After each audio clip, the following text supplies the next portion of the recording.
Sem convicção não tem transformação. Eu vou te mostrar hoje a importância de você ser uma pessoa convicta daquilo que você quer, porque enquanto você não tiver essa convicção, a sua vida não vai mudar. E eu vou te mostrar com um exemplo bíblico a importância de nós sermos pessoas que têm essa convicção no coração. Irmãos, segundo o dicionário, a palavra convicção é uma certeza que vem através de fatos, é um convencimento. E eu estava meditando sobre isso e eu realmente cheguei à conclusão de que se a gente não tiver convencido de certas coisas na nossa vida, a gente não vai conseguir lutar por elas. Se você não tiver certeza que você realmente quer estar com Deus, qualquer caminho vai servir. O caminho do pecado, você vai se desviar, você vai se afastar. Você não tem uma razão pelo qual você vai lutar todos os dias, você vai perseverar. Então, quais são as áreas da minha vida que eu quero ter essa transformação? O que eu devo fazer para alcançar essa mudança na minha vida? E eu vou dar alguns exemplos aqui. Hoje em dia, não se fala mais sobre isso, sobre o pecado da fornicação, que é quando uma pessoa fora do casamento, antes do casamento, ela se deita com a outra. Irmãos, infelizmente, a grande maioria dos cristãos, eles cometem esse pecado. Por quê? Talvez falta uma convicção, talvez falta uma certeza de que isso é pecado. E eu me lembro quando eu me converti, a primeira coisa que eu quis saber era isso, porque eu ainda era jovem, 18 anos, era virgem, e eu pensava, não é possível que a Bíblia fale disso, não é possível que eu vou ter que esperar o casamento para ter relação com alguém. Irmãos, o que eu fiz? Eu procurei saber na palavra de Deus, e eu procurei entender se realmente estava escrito na Bíblia. Então eu fui ouvindo a palavra, e eu não tinha força para vencer o pecado.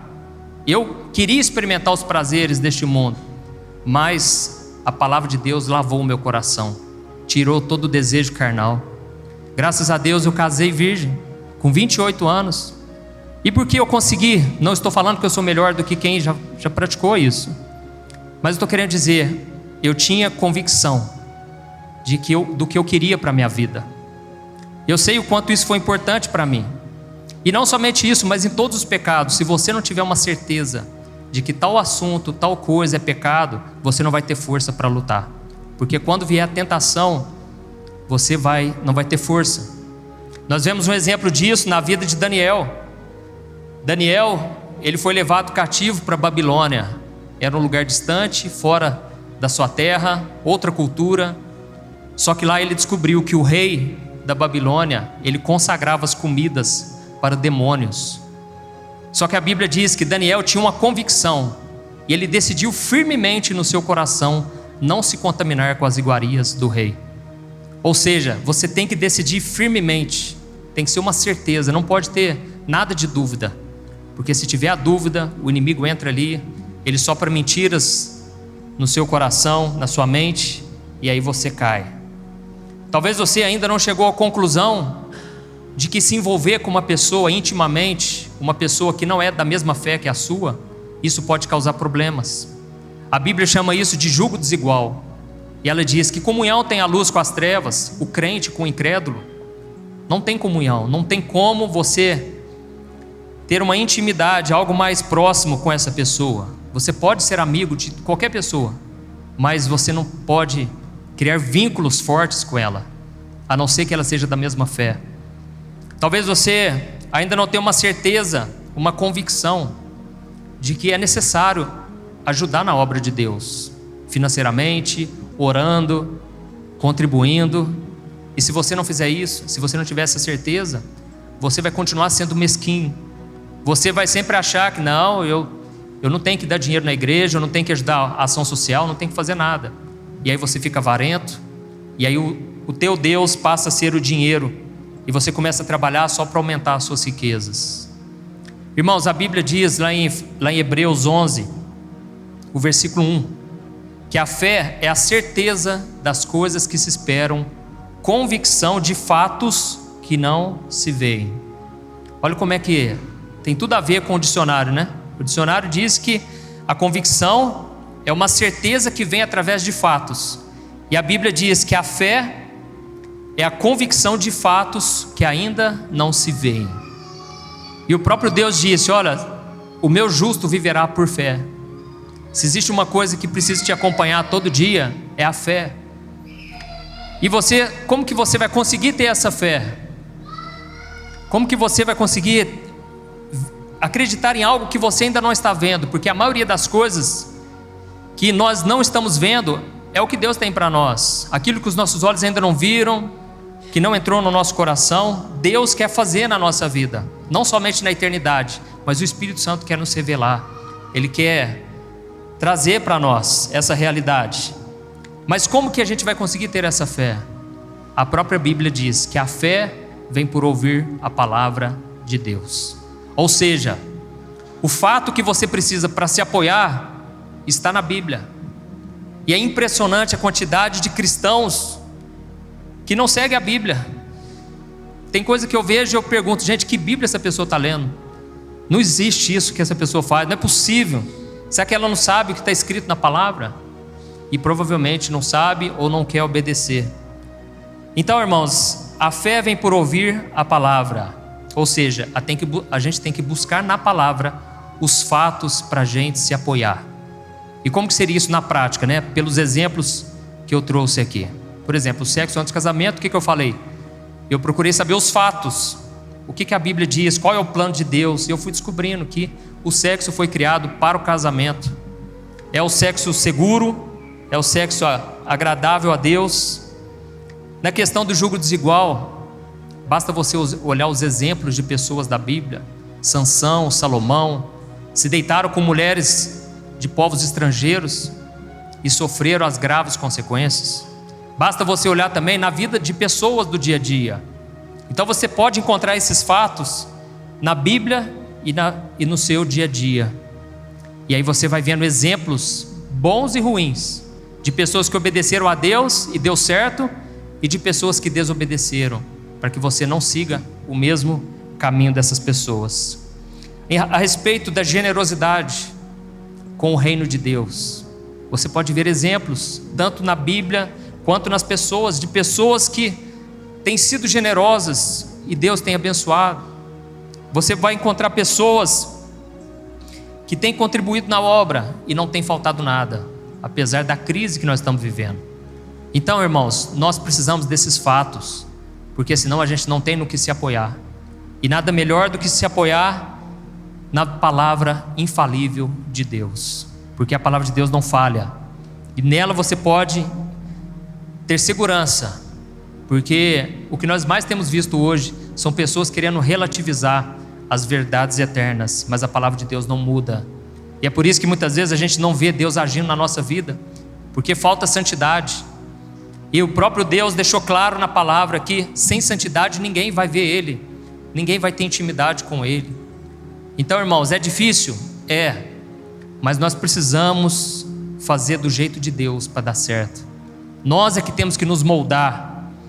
E tem até uma frase que eu achei interessante esses dias que eu vi no Instagram, que o moço, é uma frase, né, que diz que a pessoa encontrou muitas contradições na Bíblia, muitas contradições, e elas não estavam na Bíblia, estavam nela mesma, quando ela estava lendo a Bíblia.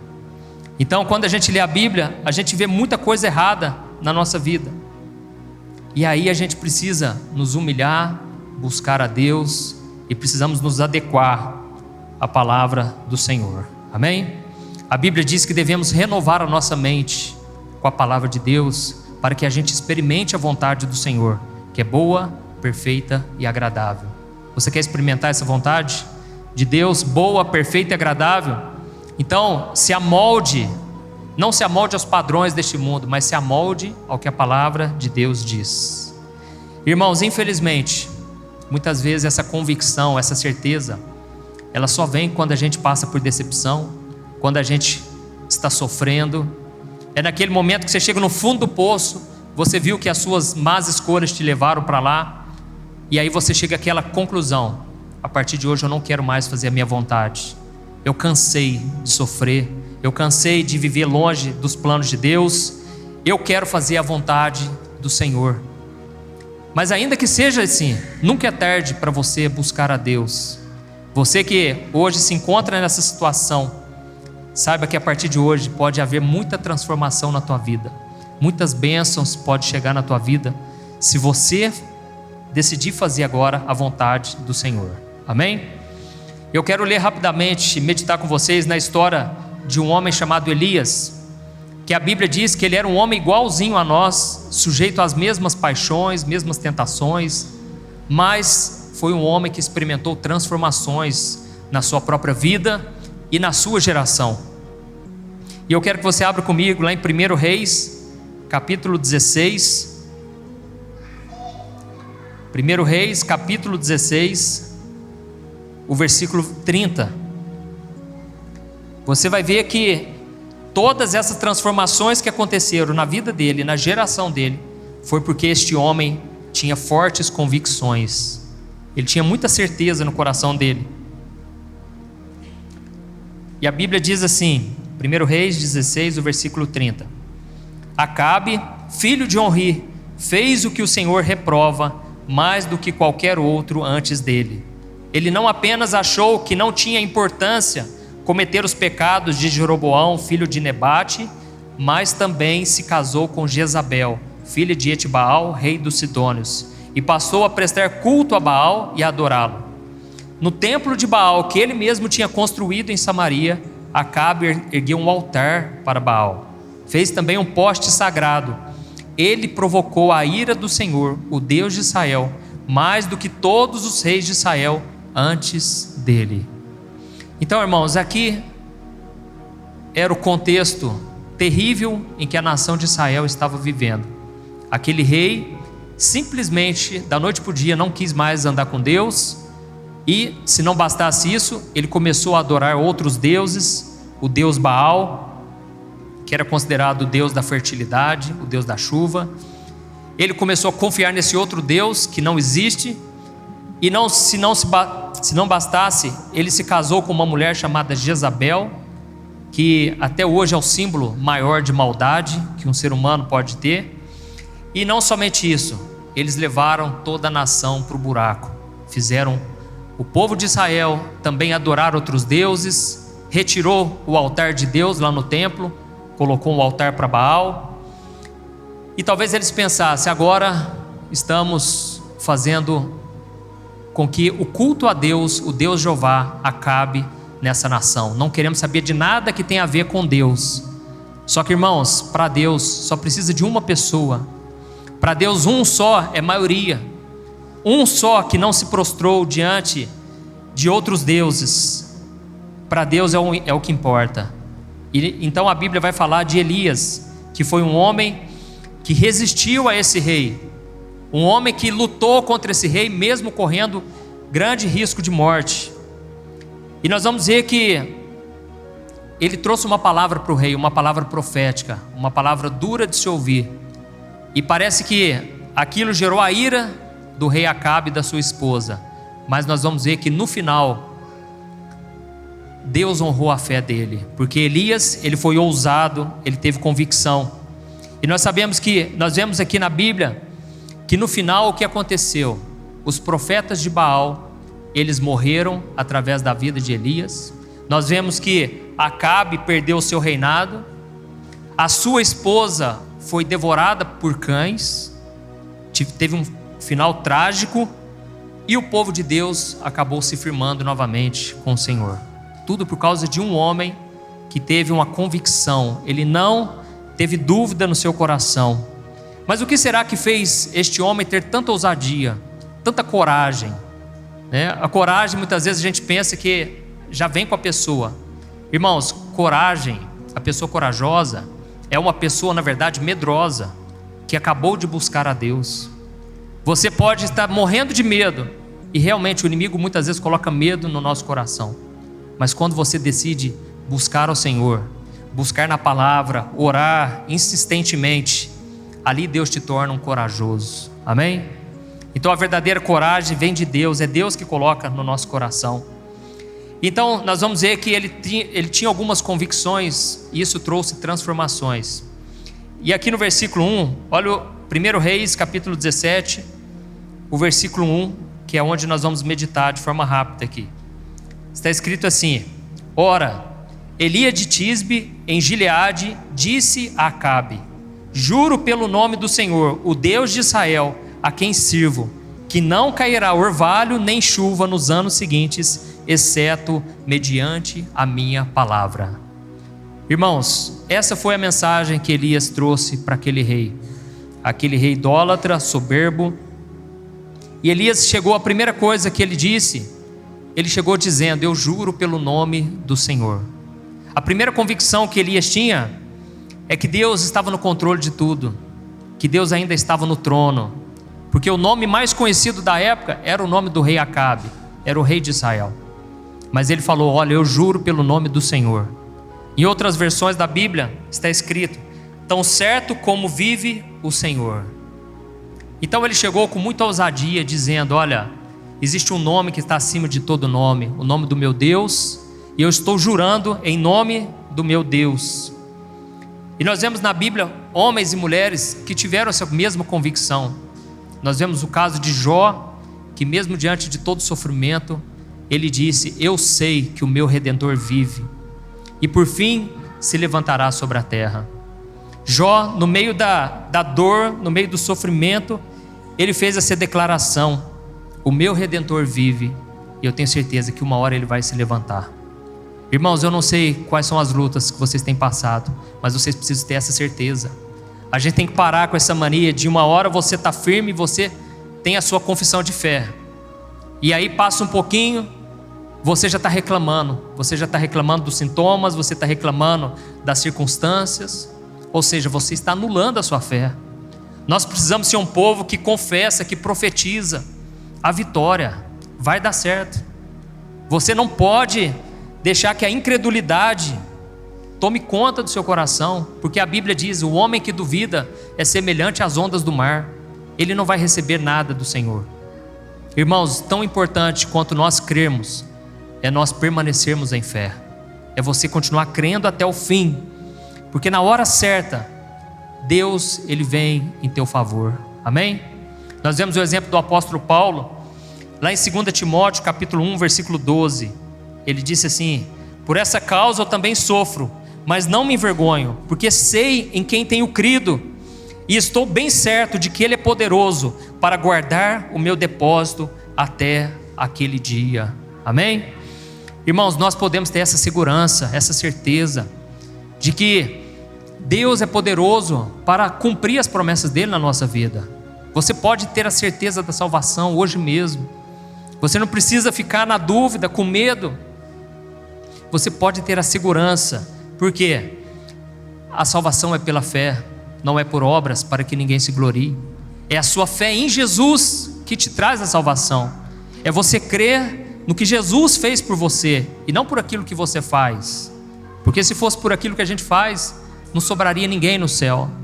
Então, irmãos, nós podemos ter essa segurança, essa certeza no nosso coração, assim como Elias teve, mesmo diante das afrontas, de tanta frieza espiritual, ele falou: olha, eu creio no nome do meu Deus. Amém? A segunda convicção que Elias tinha é que ele tinha certeza que ele era um servo de Deus. Ele não tinha dúvidas de que ele era um homem de Deus, que ele tinha um chamado.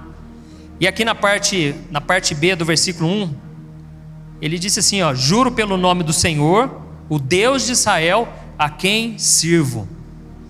Irmãos, ele sabia que ele era um servo de Deus. E você precisa ter essa certeza, que apesar das suas fraquezas, apesar das suas falhas, Deus ainda está com você, como eu disse, pela graça. Não é favor, não é você que faz acontecer, é Deus na tua vida. E Deus, ele escolhe principalmente as pessoas comuns, muitas vezes desprezadas, pessoas que não têm nada de bom para oferecer. Por quê?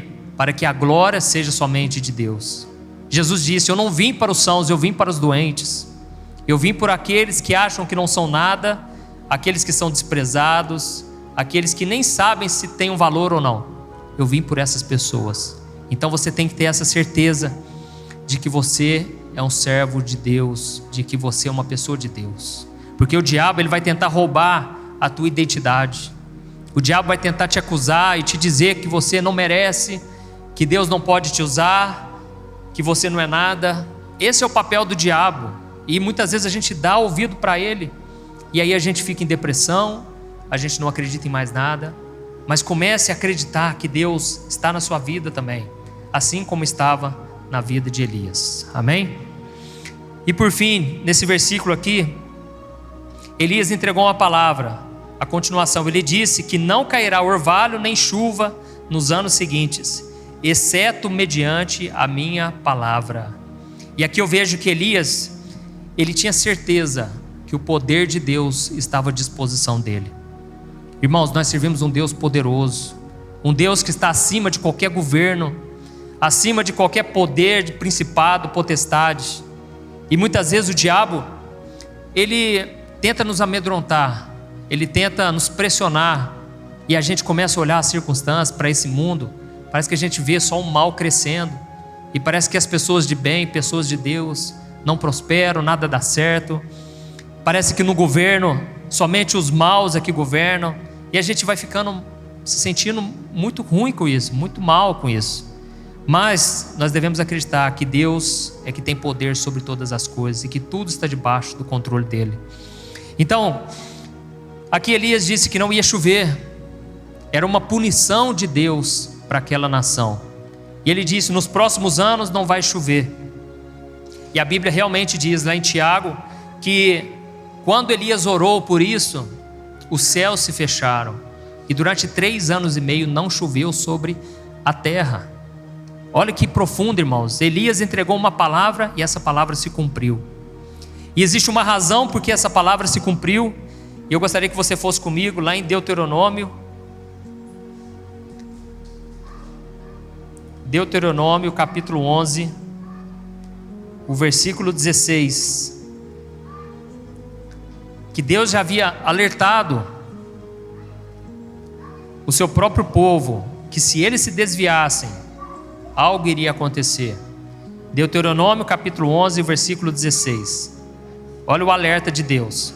Por isso tenham cuidado para não serem enganados e levados a desviar-se para adorar outros deuses e a prostrar-se perante eles. Caso contrário, a ira do Senhor se acenderá contra vocês, e ele fechará o céu para que não chova e para que a terra nada produza, e assim vocês logo desaparecerão da boa terra que o Senhor está dando a vocês.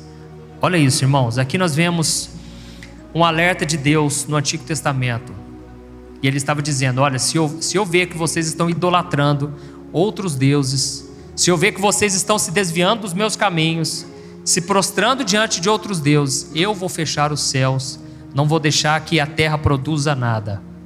Elias então estava profetizando o que estava na palavra de Deus. Amém? Ele estava tendo uma certeza em cima de um fato, que era esse alerta do Senhor. Então, irmãos, nós precisamos entender uma coisa. É importante nós buscarmos o poder de Deus, buscar o mover, sentir a presença de Deus. Isso é bom, isso é muito importante. Mas, junto com isso, tem que ser o conhecimento da palavra. Não adianta você ser uma pessoa só de oração, você tem que conhecer a palavra. Porque quando você conhece a palavra, sabe o que acontece? O Espírito Santo vai usar essa palavra para falar ao teu coração, para te fazer lembrar das palavras que Jesus disse quando você estiver no dia mau, para que você ande por um caminho certo, porque a palavra de Deus não falha. Os homens podem te entregar uma mensagem que às vezes não veio de Deus, e aí você vai conferir na palavra. Se estiver de acordo com a palavra, você vai crer. Então, irmãos, nós precisamos entender que o conhecimento da palavra, na verdade, é algo espiritual. Tem pessoas que pensam assim: eu não gosto de estudar muito porque a letra mata, né? Irmãos, esse contexto não tem nada a ver com isso. Paulo estava dizendo: a letra, que significa os mandamentos, a lei do Antigo Testamento, essa mata, mas o Espírito vivifica. O Espírito Santo traz vida para nós. Então, você nunca vai se esfriar espiritualmente por querer conhecer mais da Bíblia. Não tenha medo disso. Pelo contrário, quanto mais você vai conhecendo, mais você vai se firmando com Deus. A sua fé vai ficando inabalável, porque você não se baseia em qualquer coisa, você se baseia na palavra do Senhor. Amém? Então vamos nos colocar em pé para nós orarmos. E se você quiser experimentar essa transformação, você precisa parar de duvidar. Você precisa parar de ouvir pessoas do mundo, pessoas que não ouvem a Deus, e fortaleça a fé no seu coração, porque você vai ver que Deus é fiel. Na hora certa o milagre vai chegar. E sempre quando Deus te dá uma palavra, logo após isso vem o período da confusão. Quando Jesus falou para os discípulos: olha, vamos atravessar para o outro lado. O que aconteceu? Veio uma forte tempestade ali no barco. Os discípulos estavam sozinhos. Ali era o diabo querendo causar dúvida, confusão, querendo dizer para eles: olha, vocês não vão chegar do outro lado. O que Jesus falou não vai se cumprir. Quando então nós vemos Jesus falando para Pedro: Pedro, anda sobre as águas. Jesus deu uma palavra: venha, Pedro. E Pedro começou a andar sobre as águas. Mas logo veio o quê?